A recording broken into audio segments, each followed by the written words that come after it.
Hey, hi Hello. Laura. Glad you're here. Well, beautiful. They're just joining Asha and the guide lead and guide operation. I'm here with incredible clients, Laura, and she's got a really beautiful story to share. So, Laura, wondering if you could start us off by just telling us a little bit about yourself and your path to Mindbloom and what led you to Oh, choose it. sure. Um, well, what happened is I lost my dad in 2019, in December of 2019, and the grief was so incredible that I just felt locked inside my own head, and I couldn't feel the grief. I didn't want to feel the grief. I didn't want to face it. I didn't want to even acknowledge it. I was trying to hide from it, but I knew I had to work through it because I would at times end up on the floor crying, being sad for missing him and everything. Um, so I was scared to feel all those different emotions. I just kind of wanted to just hide. And we needed something at home that I could do because we are 100 miles away from the nearest IV ketamine clinic. We are 50 miles away from any kind of other medical help. So we're kind of in the middle of nowhere. And my husband heard about Mindbloom through some people that had PTSD and had tried it, and they had very positive things to say. So I was afraid, I was scared to try it. I mean, I was worried. I'd never taken ketamine before. I didn't know what it did. I didn't understand it. But I knew that having the grief inside, it was too much, and I needed to be able to release it, and I didn't know how, because every time I would try to talk about it in therapy, I would just shut down, and I wouldn't get any further. So we got the ketamine, and I met some very lovely people at Mindbloom, guides. I mean, everyone is so kind. There was no judgment. There was no, well, have you tried this or have you done that? It was, what is it that's wrong? What can we help you with? What do you need to understand? I think I called Serena a dozen times before my first journey, because I was so worried about what was going to happen. I mean, the stigma with ketamine is that it's not a good medicine to take, and so since I'd never had it before, it worried me. But knowing the folks that had taken it, with my husband, talking to them, with there were two of my clients that had Mindbloom ketamine, and trusting them enough that I trust their word, then I said, okay, we'll give it a try. um, and on the day of, it was really exciting because I was very, very curious as to what was going to happen. And it was also very scary, but Serena, like I said, she was available. I just text her, or I got on a phone call real quick with her because I was really panicking, and she's like, it's okay, just put that under your tongue and just sit back and relax. And then an hour later, when my husband woke me up, because he's the one that sits with me through all my journeys, when the hour was up and he woke me up, I told Serena, I said, I cannot believe how wonderful this medicine. I said, does everybody know about this? Because this is great medicine. Because for once I was able to unlock all of that grief and all of that pain, and I was able to face it with the comfort of the medicine, preventing me from going back into my mind and locking my body down. It allowed me to open up, and it allowed me to go to those places and feel those things, um, without fear. And also, the beauty of it was, while I went through the parts that were sad, and I cried because my eye mask, which the eye mask is great, by the way. I love the eye mask. Can't say enough about that eye mask, but my eye mask was wet because I had cried, and I didn't realize that I had cried. And so I had gone through the hurt part of the grief, but I also got to the beautiful part of the memories that I have with my dad. And I'm so thankful for that, because it unlocked so many memories of when I was really little too, all the way up to being an adult. And it put me in a very happy place. So it was like this happy, oh my gosh, my dad is gone, but I have the memories in my heart. I have the memories in my head, and I can go. This is a place where I can go, where I can grieve in safety, where I can, go to those memories and relive them and get in touch with that heart side of myself, and allow myself to go down memory lane with my dad. I mean, I have had, and I don't know if other people have done this, but I know I have. And I mean, I feel my dad in these sessions. I'll see him sometimes. My memory will see him. My heart will feel him. And then when I come out of the session, my thoughts are beautiful, because I've made connection with something that's so important in my life, and I've been allowed to experience the beauty of that relationship again, and it's really done a lot. But yeah, that was my first visit. You should see my notebook, my journal. It's like 7-8 pages long with that first 1 hour visit. I had a party. I was dressed like a princess, and my dad was there. We had this like tea party thing, and it was really cool because I was an adult and he was my dad, but yet at the same time it was the memories and the youth, the memories in my youth that brought that feeling of giddiness and excitement and love and happiness and closeness with my dad. And it was then I knew I was going to be okay. And I've been working on that, and it took me further than any type of counseling, because even now I'm still kind of shy about saying everything. I'm still kind of shy about it, but I'm not scared. I'm just shy. And you get really shy sometimes in talk therapy, and even though I talk a lot in talk therapy, it's a whole lot different. But that's kind of me. Yeah, Laura, thank you so much for sharing these pieces of you in your first session and overcoming the stigma. These are really powerful points. I mean, one, moving through the massive stigma that's around psychedelic therapy, and accepting something new, trying something new, being willing to support yourself in that way. And two, moving through that massive grief of losing your father. Grief is such a tough one to experience on our own. And I'm so grateful that you took the leap with Mindbloom and that it supported you in navigating that grief. And so I love that metaphor that you used of how your mind felt like locked beforehand. You felt like locked in the grief and like you couldn't escape the cycle. And then you had your session, and it sounded like, you still experienced the grief in the session, but it had a different quality to it. It had, some sort of aliveness, some sort of presence, some sort of acceptance and positivity. Yeah. Does that sound right? Yes, it really, I mean, from the instant that the ketamine started to work, it was unlike anything I've ever felt before with my mind. It was almost like my mind took a really deep breath of fresh air, and I was able to let go of that, and then the mind opened. The mind bloomed for, it did what it said it was going to do. I mean, it opened up the mind, but it was not like where you don't have any control over your mind. it disassociates you from the outside so that you can focus on what is on the inside, but it does it in a safe, comfortable, and it feels really wonderful.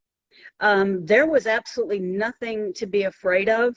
And I laughed after I was done, and I told my husband, I said, well, if I would have known I was going to feel this wonderful, I would have done this a whole lot sooner. And I laughed because I thought all those calls to Serena, all those text messages, I'm so scared, I'm so scared. And I said, none of that was even necessary. And because it was a very clean, comforting, and relaxing experience, it allowed me to explore my mind, but without that feeling of I'm doing something wrong, I'm not grieving right, I'm not showing respect to my dad. But I tell you what, it stopped me from laying on the floor in my office and sobbing my eyes out. And I know my dad wouldn't want that for me. No one that loves you wants you to get locked in your grief and not be able to get out of that. And I know my dad, he wouldn't want me to be that way.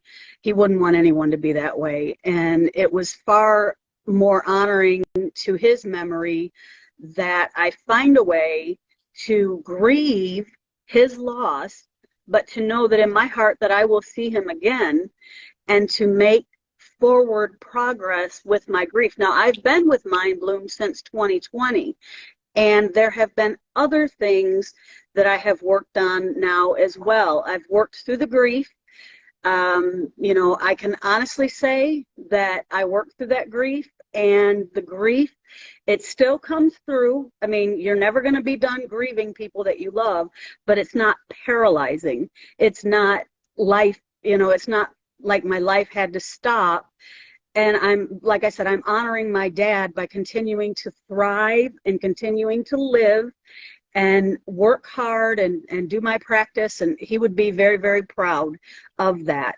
For me, it took ketamine therapy to get through that. Not everyone needs ketamine therapy, but if you're locked, oh my gosh, I say run, get the ketamine treatments, and don't be scared to take them. But if you are, reach out to the guides. That's all the guides. Everyone that I've worked with at Mindbloom is simply wonderful. I've never had a bad experience with a Mindbloom person yet, and I don't expect to have one. But it was after I went through the grief part, then I realized that I had other things to work through. I have PTSD, I have ADD, I am bipolar, and I seriously started to work on those things, because when I set my intentions, I'll usually write down a question. Why do I feel like this?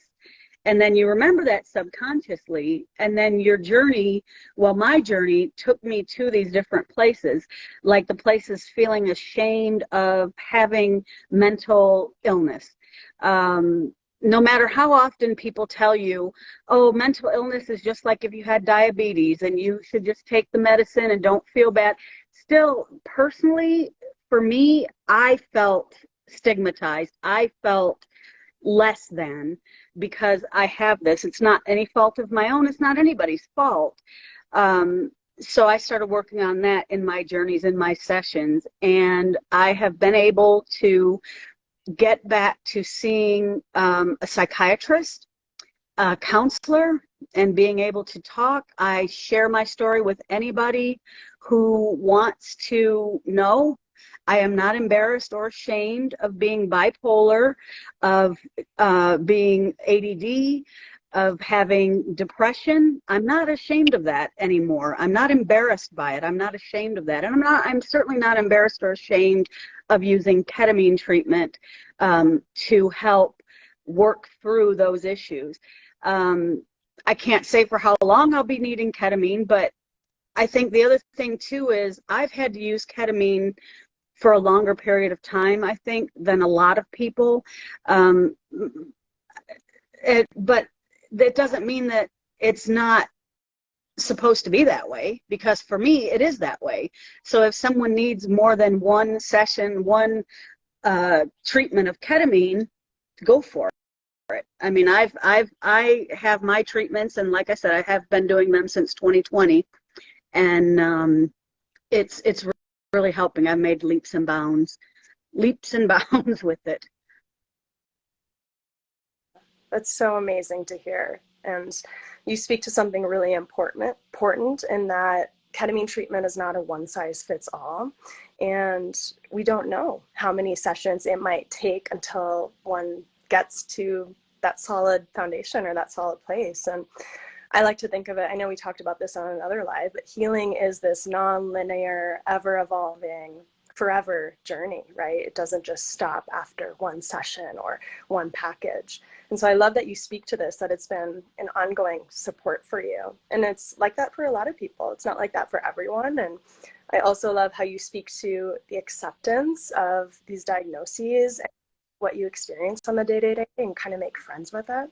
I think that's a really beautiful tool to support us in that, because anxiety, depression, bipolar, ADHD, they're natural responses to a lot of things that happen to us, and it doesn't make us bad. It doesn't make us any worse, and it just is a part of our journey. And so I love your perspective on that, and I love that you found that wisdom within yourself. And I love that you also spoke to ketamine as being a tool for your healing, and that you were an active participant in your healing journey.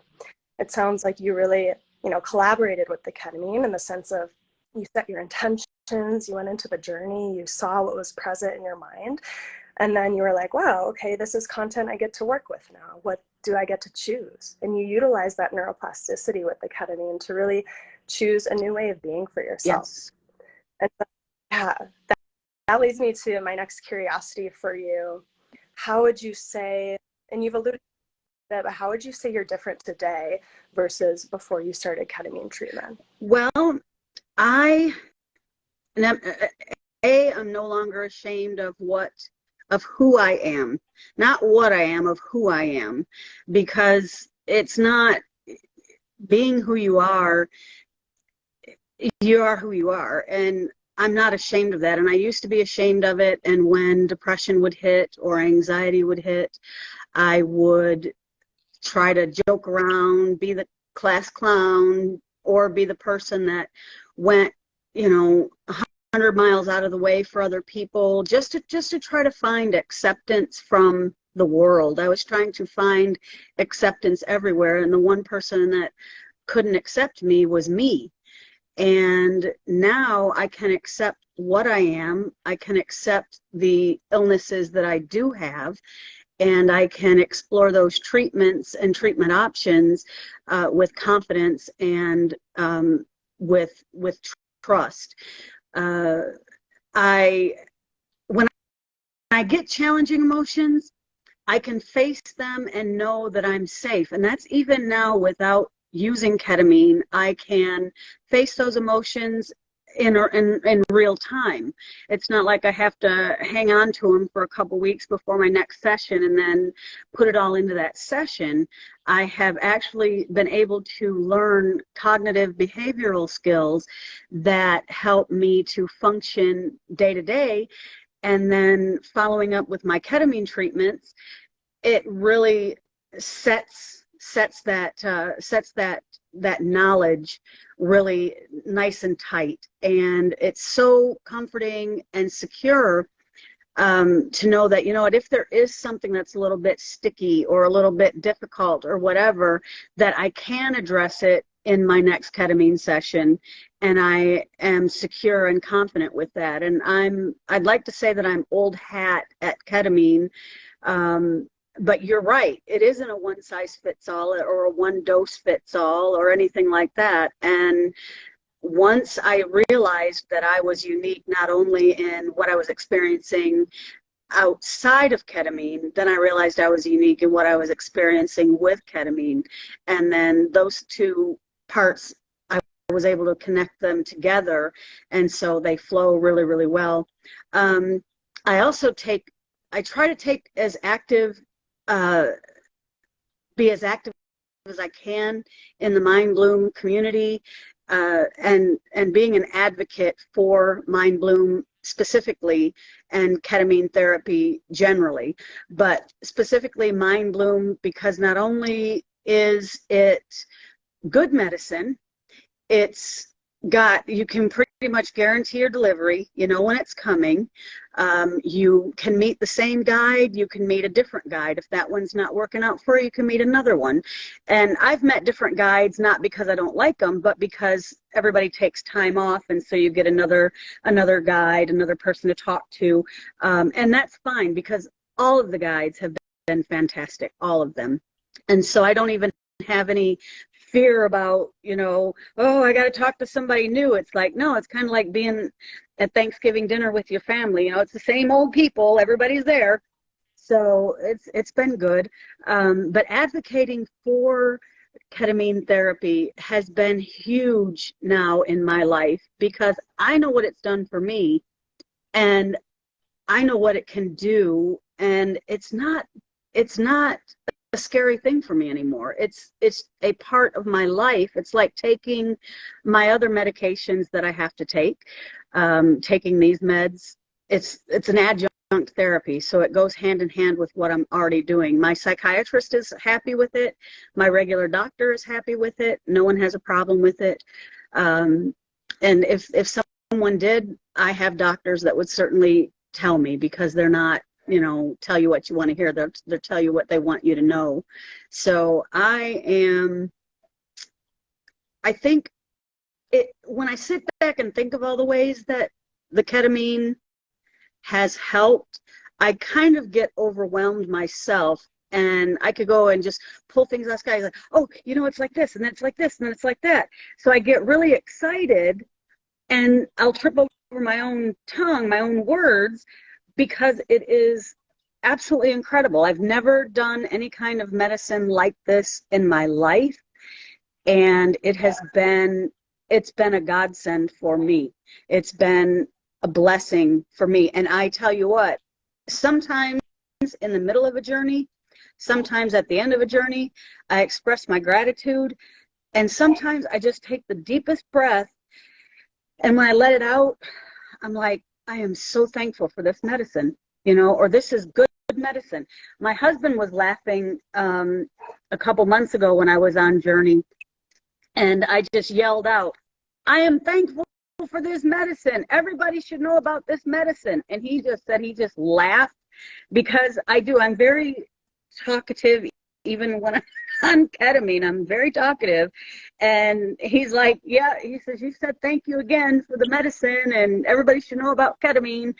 So, I mean, nobody's paying for this interview. This is all me, 100%. And if anybody ever wanted to talk about it, I'm 100% there for whatever. So, yeah, it's fascinating. This medicine is fascinating. It is so, and plus Mindbloom, I will tell you this, Mindbloom is the least cost of any other ketamine program out there. And how do I know that? Because when you search for things on your phone, everything else comes with it. And I got all the ads and everything else. And then as I started being more advocate for ketamine, I started checking out into other programs and their costs. And I'm telling you, Mindbloom is the most reasonable of any other ketamine treatment, the most reasonable cost. And I broke it down the other day. It's like $8.50 a day for my mental well-being. I can do $8.50 a day. I can do $8.50 a day for my health and my mental health well-being. It's wonderful. And I have clients that ask me all the time, are you still doing ketamine? Yep, still doing ketamine. I've had clients that have done Mindbloom ketamine and they're the same way. They're like, are you kidding me? What was I so worried about? This is great. This is wonderful. And when you know that you feel like you've made a really good decision, then you know you've made a good decision for yourself. And Mindbloom, I'm so glad that my husband found it. I'm so glad that I took the steps to do it. And I'm glad that Serena was there for all those 9, 10, 11 phone calls that I made. And I'm just very thankful thankful. I'm very thankful that Mindbloom exists and that it's at the price point where it is, because it is affordable. It's the future, and it is affordable. Yeah. Wow. Thank you so much for all of that, Well, Laura. Thank you for sharing and how Mindbloom has transformed you and supported you. It's incredible to hear, and that's, you know, one of our core values. We do our best to keep this medicine as affordable and accessible as possible, and we hope to reach as many people as we can that need it, you know, that want it. Yeah, and there's a lot of takeaways from this conversation. I know I'm feeling really inspired. I saw in the chat that a lot of our other viewers are feeling really inspired. And, you know, some of the big takeaways that I'm feeling right now from your story is, you know, one, it's okay to feel, even those really challenging emotions. It's safe to feel. It can be safe to feel. We can transform and change into the version of ourselves that we want to be. And gratitude, a lot of gratitude. Gratitude is the attitude, and it helps us move forward in our lives. Feeling really, really inspired from your share and your story. And we're coming up on our time together, but I want to check back into you. Is there anything else that you want to share with our audience today? Anything that feels important to speak to before we end? Just if anybody has any questions ever when we're in the forum, just, you know, if you see a post or something, just shoot me a question. I'm more than happy to talk about the positives of ketamine. And I mean, I am 100% on board with ketamine treatment, with Mindbloom. And I hope that if anyone's on the fence about it, that, you know, even if it's an issue of affordability, there are the payment plans. I mean, we can save up and wait and save up and pay for it. I mean, it's fascinating how it can work into your daily life, because I'm certainly not a wealthy individual, but I found a way to make it work in my life. Mental health is important, and I am just amazed and just very, very, very grateful for Mindbloom, for the ketamine, and for the Mindbloom ketamine experience. And I thank you for wanting to hear about my story. And I certainly could talk about it all day, but that'll have to wait. That one. Well, thanks again, Laura, for being on this mission, for choosing this for yourself, and for being a member of our community. I see that Mike just posted our Facebook community link in the chat. Feel free to join us there and continue the conversation. If you didn't catch this whole live, it'll be posted in our feed afterwards. And thank you all for being here. Look forward to seeing you next time. Bye, everyone. Bye. Bye, Laura.